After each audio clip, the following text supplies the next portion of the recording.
Calgary Flames have a couple of world-class defensemen in Rasmus Andersson and MacKenzie Weegar, but only the Swede made the roster for the Nations Faceoff commencing in under 3 weeks. However, NHL Insider Elliotte Friedman has dropped a huge report that suggests maybe Weegs will be suiting up in a Team Canada jersey in February. Plus, the Flames' top prospect continues to produce at an incredible pace. We're going to get into all that and more in this video, but first I want to welcome you to Flames Digest. I'm Mark Griffith. If you're new around here and you love the Flames, make sure you subscribe so you can stay up to date on all the latest news, updates, reports, and rumors revolving around your Calgary Flames. We would love to welcome you to the Flames Digest family. And while I have a smile on my face now, it's about to be wiped off as we have to talk about yesterday's game. Now, going into the game, the Flames knew it was going to be a tough matchup. You know, a back-to-back on the road with a travel day after the first game is always obviously very tough, but to do that against the top team in the Western Conference for the second game is even more tough. One of those scheduled losses, as they say, where you're playing a back-to-back, but your opponent isn't, especially on the road, of course.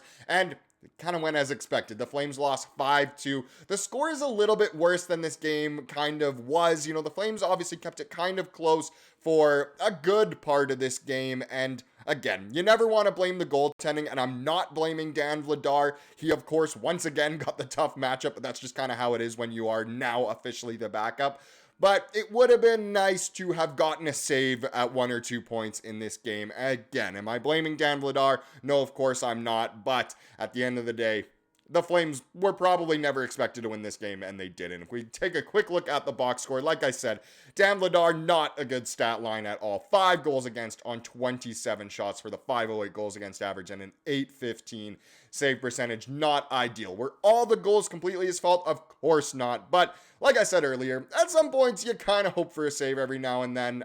Again, is that the reason why they lost though? No, the offense could only conjure up 2 goals, which again, when you're tired on the back-to-back on a travel day is tougher. But the way the Flames offense has been playing lately, you would have hoped for a little bit more, especially since once again, actually the Jets did not play Hellebuck against the Flames. It was Comrie in net. But either way, let's take a look at who got on the score sheet here. So Kadri and Weegs, the man of the hour Weegs, they both got the goals in this one, while Huberdeau, Jake Bean, and Sharkey were the men who got assists in this one. And as we knew, the Flames were already coming in tougher in this game because Kevin Ball is out with an injury. Still no update on him at the time of recording. Hopefully in the next video, I will have an update for you guys. But as of now, we still don't know. And, you know, fingers crossed that it's not as bad as a lot of people think it might be. It's a little concerning that it's taking this long to get an update, but obviously you want to make sure the tests are correct, get those second opinions and whatnot. But again, we hope that Kevin Ball is going to be healthy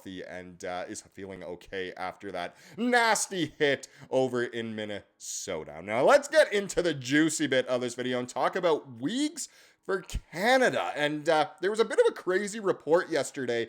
I don't know if there's, you know, a little, there's something going on here. But either way, withdrawn. Alex Pietrangelo has withdrawn from Team Canada for the Nations Faceoff, which kicks off in about 2.5 weeks now. And it's interesting because he has to tend to an ailment, are the quotes. But it's extremely interesting that Vegas once again is the team that, you know, they've already had now 2 players withdraw from the tournament. I'm not saying William Karlsson isn't injured, but there's a lot of people speculating if there's, you know, a little bit of corruption or something going on here, some tampering. Why is Vegas making sure that all their players aren't in? It'll be interesting to see if Shea Theodore will end up withdrawing for Team Canada as well. But it's overall interesting that Pietrangelo's out, and we could talk about it for hours, honestly, but let's focus more so on what we came here to do and talk about the Flames. But before we get into that, if we take a quick look at Canada's roster again, so the defenseman, Taze Makar, the unreal duo from the Avalanche, Theodore and Pietrangelo, the unreal duo from the Golden Knights, but now Pietrangelo's out, with Morrissey and Parayko, and then Sanheim as the 7th D-man. So with Pietrangelo out, a lot of people would kind of expect Sanheim to go into that, you know, kind of top 6, I guess we can say. But who does that mean the Flames will, who does that mean Team Canada will replace Pietrangelo with? And will it be, maybe a better replacement than Sanheim? Because I don't know, in my opinion, there's a lot of defensemen out there who are better than Sanheim, better than Parayko. But either way, on the 32 Thoughts podcast, we of course have Elliotte Friedman as well as Kyle Bukauskas, and they were discussing this. And what did Friedman report? Well, he said originally they spoke about Drew Doughty and how he's coming back from injury. Will he be ready to go for Team Canada? Which is completely valid. But this was what he said right after they spoke about Doughty. He said, the other guys who stand out to me, Weegar, no question about it, he was on the bubble. He then went on to mention a couple of other guys. I believe he said Brandon Montour, Jacob Chychrun. But the first one, he said, as you can see here, no question about it, MacKenzie Weegar. So Team Canada's already been thinking about him a little bit. We as Flames fans know exactly what he's all about. He's got an offensive game. His defensive game is good and improving. He blocks shots like crazy. So Weegar could definitely be the next man up, which is a pretty huge report.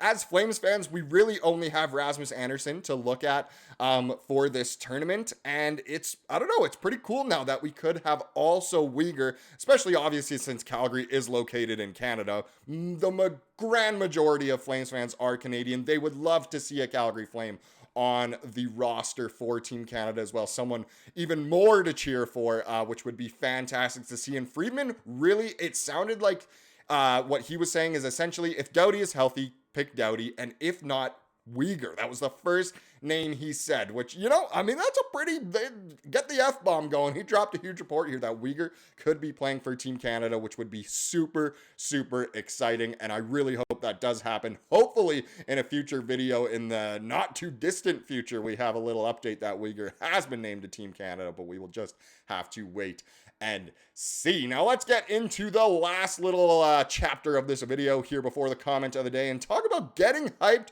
for Zayne. Now already Flames fans are super excited about Zayne Parekh, of course, because he's our top prospect, just a generational talent, it seems like, offensive defenseman. Well, he is going sicko mode right now. He has 15 points in his last 5 games for the Saginaw Spirit, of course, in the OHL. Good for 8 goals and 7 assists.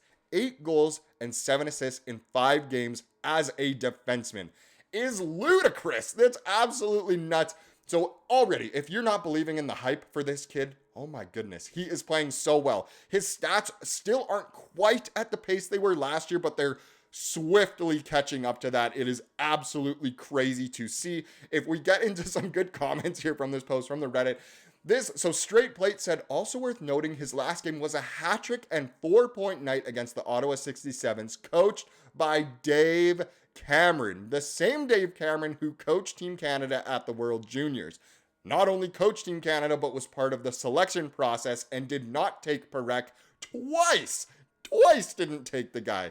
So Bet Bro feels like an idiot.